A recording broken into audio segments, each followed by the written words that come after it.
അടുത്തായി നമ്മൾ അഭിസംബോധന ചെയ്ത് സംസാരിക്കുന്നതിന് വേണ്ടി അലുമിനി അസോസിയേഷൻ്റെ പുതിയ പ്രസിഡൻ്റായി ചുമതലയേൽക്കുന്ന ഹുസൈൻ മദനി കക്കാട്. ബിസ്മില്ലാഹിർ റഹ്മാനിർ റഹീം. അൽഹംദുലില്ലാഹി റബ്ബിൽ ആലമീൻ. അസ്സലാത്തു വസ്സലാമു അലൽ മുർസലീൻ വൽ മുത്തഖീൻ. പറഞ്ഞാൽ തീരാത്ത ഓർമ്മകളും വികാരങ്ങളുമാണ്.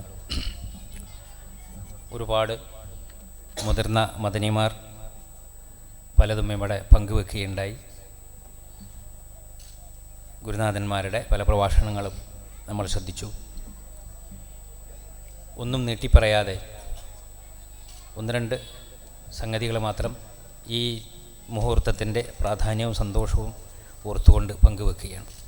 ആദ്യമായി ഇവിടെ വിദ്യാർത്ഥികൾ പ്രസിദ്ധീകരിച്ചിട്ടുള്ള തുവാ അറബി മാസിക അക്കും ബിത്തദ്ഷീൻ കത്തമ്മ തദ്ഷീനുൽ മജല്ല ബിസ്മില്ലാഹി സുബ്ഹാനഹു വതആല അല്ലദി അല്ലമൽ ഇൻസാന മാ ലം യഅലം അല്ലദി അല്ലമ ബിൽ ഖലം വഅല്ലമൽ ഇൻസാന മാ ലം യഅലം. മാസികയുടെ പ്രകാശനം ആയിരുന്നു എനിക്ക് നിർവഹിക്കാനുള്ളത്. അത് നേരത്തെ നിർവഹിച്ചു കഴിഞ്ഞിട്ടുണ്ട് എന്ന് പറയണം. വളരെ സമ്പന്നമായ ഒരുപാട് അനുഭവങ്ങൾ എനിക്ക് ബഹുമാനപ്പെട്ട നമ്മുടെ എല്ലാവരുടെയും പ്രിയങ്കരനായ പ്രിയപ്പെട്ട കെ.എൻ. ഇബ്രാഹിം മൗലവി തന്നെയും പല സമാജങ്ങളിലും യോഗങ്ങളിലും പറയാണ്ടായിരുന്ന എൻ്റെയും നിങ്ങളുടെയും ഗുരുനാഥനായ അലവി മൗലവി എന്നായിരുന്നു വിശേഷിപ്പിക്കാറ്. അലവി മൗലവി റഹ്മത്തുള്ളാഹി അലൈഹി ഒരിക്കൽ പറയണ്ടായി, മൻ തഅല്ലമൽ അറബിയ അല്ലഗത്തുൽ അറബിയ ഫലൻ യത്അബ. അറബി പഠിച്ചവൻ കുഴങ്ങൂലെന്ന്. അതിൻ്റെ അറബി പഠിച്ചവൻ കുഴങ്ങൂല എന്നതിൻ്റെ വലിയ ജീവിക്കുന്ന ഉദാഹരണങ്ങളാണ് ഇന്നും ഇന്നലെയും മുഴുവൻ നമ്മൾ ഈ മംഗളാരിയിൽ ഈ MCC നഗരിൽ കണ്ടതും പങ്കുവച്ചതും. വളരെ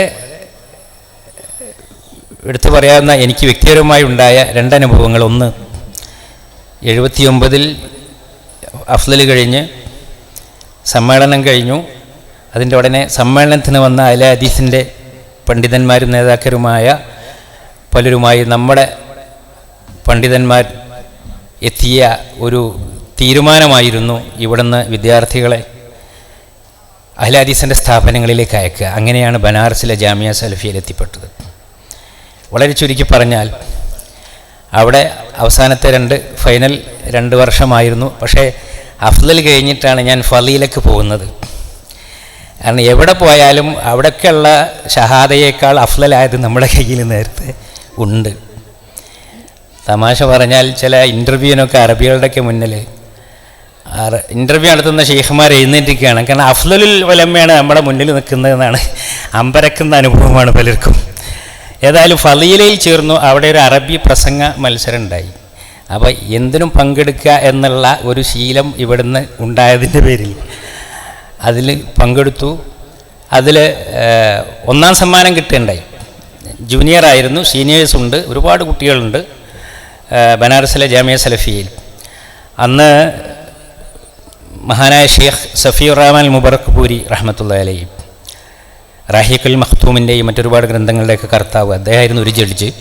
ഞങ്ങളുടെ ഉസ്താദായിരുന്നു ഷെയ്ഖ് അനീസ് റഹ്മാൻ ആസമി. ഷെയ്ഖ് സഫിയുർ റഹ്മാൻ റഹ്മത്തുള്ളാഹി അലൈഹി പറഞ്ഞു, ജാമിയയിലെ എല്ലാ മത്സരാർത്ഥികളോടും കുട്ടികളോടും കൂടുതൽ വ്യക്തമാവാനായിരിക്കാം അദ്ദേഹം ഉറുദുവിലാണ് പറഞ്ഞത്, ആരാൻ്റെ ബിരിയാണി തിന്നതിനേക്കാൾ രുചി ഉണ്ടാവുക അവനവൻ്റെ കിച്ചടി തിന്നുന്നതിനാണ് എന്ന് പറഞ്ഞാൽ വലിയ ലൈബ്രറിയാണ്. കണ്ടാനം അറബി മാസികകളും പത്രങ്ങളൊക്കെ. ഓരോരുത്തരും പ്രസംഗം ഓരോ ലേഖനങ്ങൾ കാണാതെ പഠിച്ചു വന്ന് പറയുകയാണ്. അപ്പോൾ അവർ പറഞ്ഞു, ആ മലബാരിക്കോ ദേക്കോ വഹുദ് അപ്ന ചിട്ടടീസേ എന്ന് പറഞ്ഞാൽ മലബാരിൻ്റെ പ്രസംഗം നോക്ക്, സ്വന്തം പ്രസംഗമാണ് എന്ന് പറഞ്ഞാൽ മദീനത്തിൻ്റെ വേദികളിൽ ഇങ്ങനെ മൈക്കൊന്നുമില്ലെങ്കിലും 2 കാലിൽ നിവർന്നു നിൽക്കാനുള്ള ഒരു ധൈര്യം മദീനത്തിൽ നിന്നാണ് ഉണ്ടായിട്ടുള്ളത്. അതുകൊണ്ട് മലയാളത്തിലൊരു പ്രസംഗം മനസ്സിൽ രൂപപ്പെടുത്തി അത് അറബിയിൽ എഴുതിയുണ്ടാക്കി അത് പ്രസംഗമായി പറയുകയായിരുന്നു ചെയ്തത്.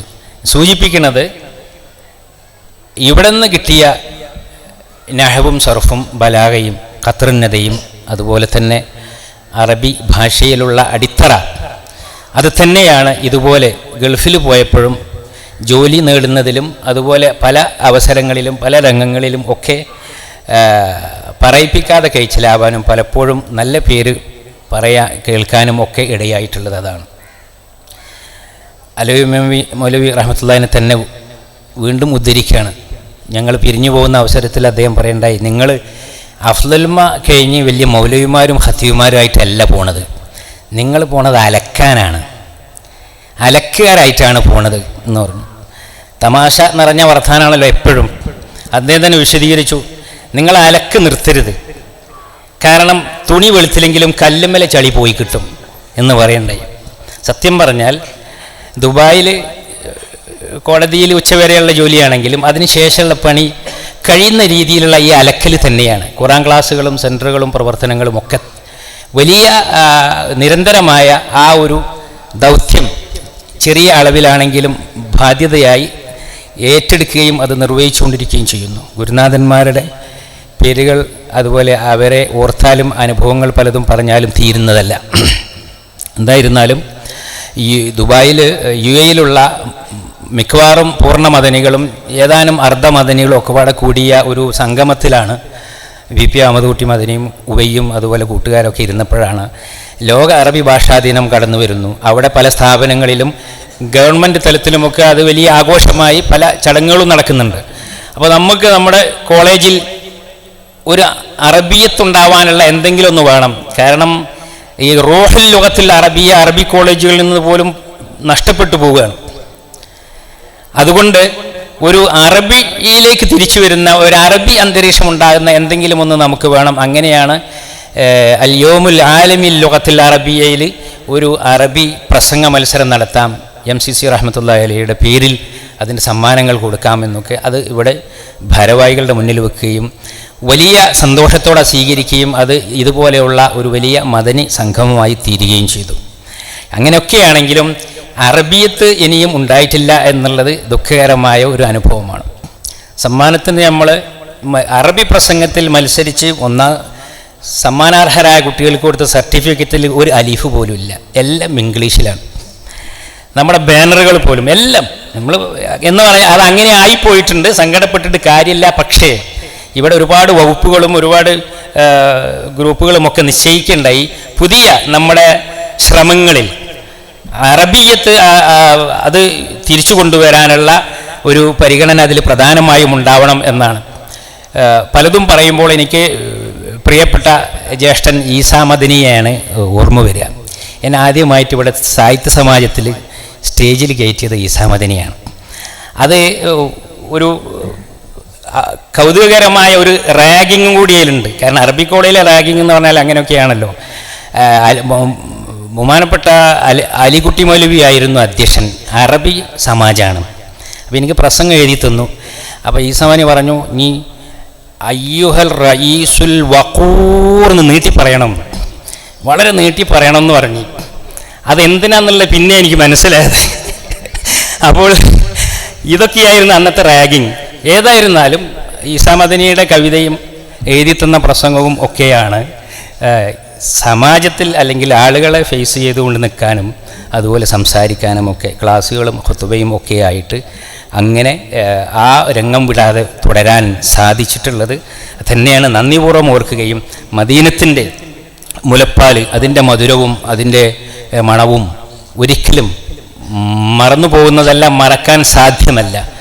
അത് വലിയ ഒരു സംഗതിയാണ്. അതുകൊണ്ട് തന്നെ നമ്മളുടെ ബാധ്യതകൾ തീർത്താൽ തീരാത്തതാണ്. ഇവിടെ ധാരാളമായി അതിനെക്കുറിച്ച് ഓർമ്മപ്പെടുത്തലുകൾ ഉണ്ടായി. നമ്മൾക്ക് നമ്മളാൽ കഴിയുന്ന എല്ലാം നൽകിയിട്ട് എല്ലാം ചെയ്തിട്ട് ഈ സ്ഥാപനത്തിൻ്റെ അഭ്യുദ്ധമനത്തിന് വേണ്ടി അതിൻ്റെ എല്ലാ ഭാവി പദ്ധതികളും ആലോചിച്ചും ആസൂത്രിതമായും ശാസ്ത്രീയമായും വിജയിപ്പിക്കാനുള്ള എല്ലാം ചെയ്യേണ്ടതുണ്ട്. മദനികൾ പുറത്ത് പലതും പല രീതിയിൽ ബന്ധപ്പെടുകയും പല സേവനങ്ങളും ചെയ്യുകയൊക്കെ ചെയ്യുമ്പോൾ മജ്മുഅത്തുൻ നളമിൽ പഠിച്ചിട്ടുള്ള പ്രസിദ്ധനായ കവി അബുൽ ഹസൻ അൽ അംബാരിയുടെ മർസിയത്തിൽ വഇന്ന കസ്സിഹാമി ഇദാ അസാബത്ത് മറാമിഹ ഫറാമീഹ അസ്വാബ എന്നത് ഓർമ്മയിൽ വരികയാണ്. ഇന്നക സിഹാമി ഇദാ അസ്വാബത് മറാമീഹ ഫറാമീഹ അസാബ. ഞങ്ങൾ മദനികൾ, പ്രത്യേകിച്ച് പ്രവാസികൾ, ഇവിടെ UAE ചാപ്റ്റർ, അതിലെ ഓരോരുത്തരും മറ്റുള്ള സ്ഥലങ്ങളിലുള്ളവരൊക്കെ എന്തെങ്കിലും ചെയ്യുന്നുണ്ടെങ്കിൽ, എവിടെയെങ്കിലും എത്തുന്നുണ്ടെങ്കിൽ, അതിൻ്റെ നന്മകൾ ഉണ്ടാവുന്നുണ്ട് എങ്കിൽ ഞങ്ങൾ അമ്പുകൾ മാത്രമാണ് എറിഞ്ഞുവിട്ടത് മദീനത്താണ്. ഇതാ അസാബത്ത് ഫറാമീഹ അസാബ, അതിൻ്റെ എല്ലാ ഫضലുകളും മടങ്ങുന്നത് നമ്മുടെ സ്ഥാപനത്തിന് വേണ്ടി തന്നെയാണ് എന്ന് പറയാൻ ഉദ്ദേശിക്കുകയാണ്. ഒരു അനുഭവം, ചെറിയൊരു അനുഭവം കൂടി പങ്കുവെക്കാൻ ഉദ്ദേശിക്കുകയാണ്. എന്ന് പറഞ്ഞാൽ വലിയ സംഭാവനകളും വലിയ ഓഫറുകളും ഒന്നും പറയാൻ പറ്റിയില്ലെങ്കിലും ഒരു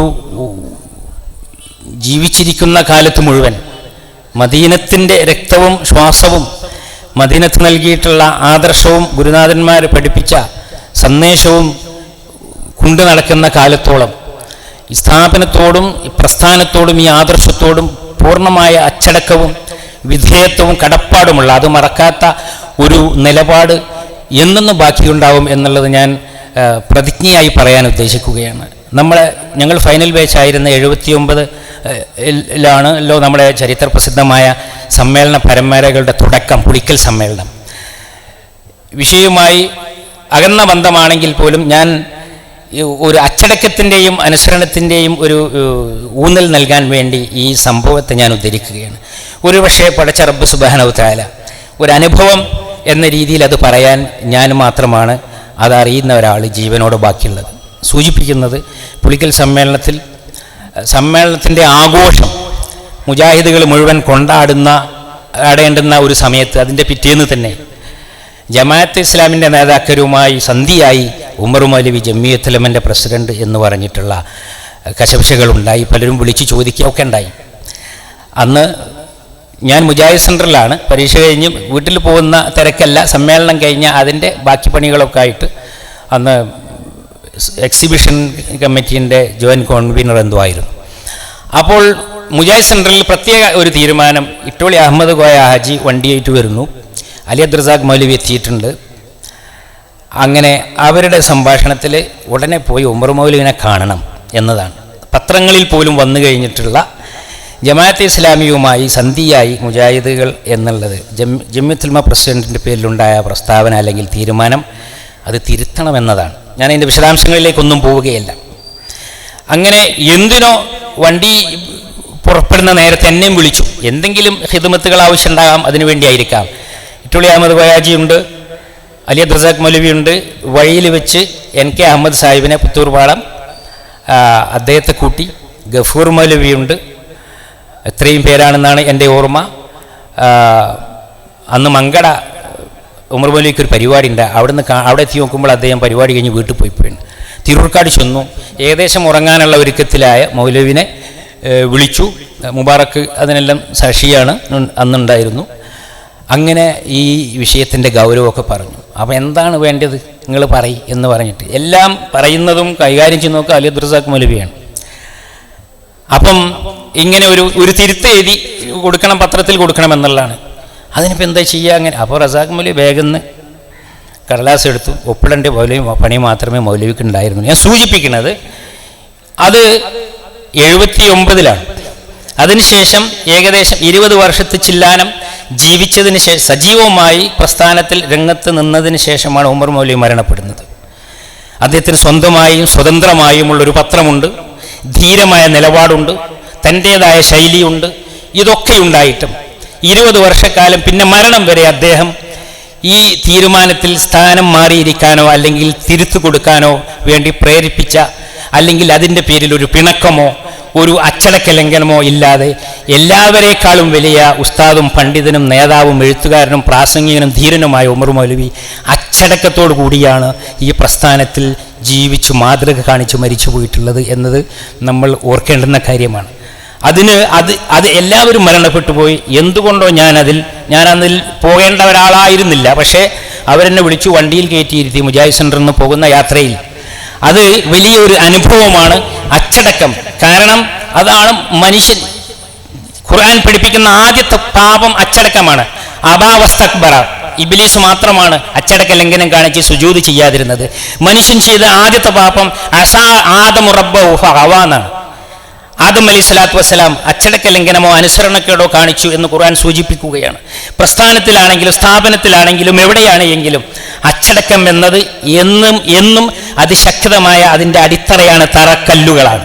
അത് എത്ര വലിയ പണ്ഡിതനായാലും, എത്ര വലിയ മദനിയും അതിൻ്റെ മേലെയായാലും, എത്ര വലിയ നേതാവായിരുന്നാലും, നമ്മളെ പഠിപ്പിക്കപ്പെട്ട, നമ്മളുടെ ജീവിതത്തിൽ പരിശീലിപ്പിക്കപ്പെട്ടിട്ടുള്ള ഇസ്ലാമിൻ്റെ ഉന്നതമായ ആ സ്വഭാവ ഗുണം നമ്മൾ നഷ്ടപ്പെടുത്താൻ, വിട്ടുകളയാൻ പാടില്ല എന്നാണ് അനുഭവങ്ങൾ നമ്മൾക്ക് പാഠം നൽകുന്നു. പാഠം ധാരാളം പഠിച്ചിട്ടുണ്ട്. ഇനിയെങ്കിലും തിരുത്താനും അച്ചടക്കത്തോടു കൂടി ഈ സ്ഥാപനത്തിൻ്റെ നേതാക്കളുടെ ഗുരുനാഥന്മാരുടെ കീഴിൽ അച്ചടക്കത്തോടുകൂടി അത് പാലിച്ചുകൊണ്ട് വേണം നമ്മൾ മുന്നോട്ട് പോകേണ്ടത് എന്നാണ് എനിക്ക് സൂചിപ്പിക്കാനുള്ളത്. ഞാനൊന്നും നീട്ടി പറയുന്നില്ല. അല്ലാഹു സുബ്ഹാനഹു വ തആല നമ്മുടെ ഈ സംഗമത്തെ സാലിഹായ അമലായി സ്വീകരിക്കുമാറാവട്ടെ. കൂടുതൽ നന്മകൾക്ക് മാതൃകയായി ഒരുപാട് ആളുകളുടെ, എല്ലാവരുടെയും ആലോചനയും പങ്കാളിത്തത്തോടും കൂടിയും ഇത് ഉന്നതമായ സ്ഥാനങ്ങളിലേക്ക് ഈ സ്ഥാപനവും അതിൻ്റെ അതുൾക്കൊള്ളുന്ന പ്രസ്ഥാനവും നമ്മുടെ ആദർശവും എല്ലാം നിലനിർത്തിക്കൊണ്ടുപോകാൻ അല്ലാഹു തൗഫീഖ് ചെയ്യട്ടെ എന്ന് പ്രാർത്ഥിക്കുന്നു. ഈ അവസരം നൽകിയതിന് സന്തോഷവും രേഖപ്പെടുത്തുന്നു. അസ്സലാമു അലൈക്കും വറഹ്മത്തുള്ളാഹി.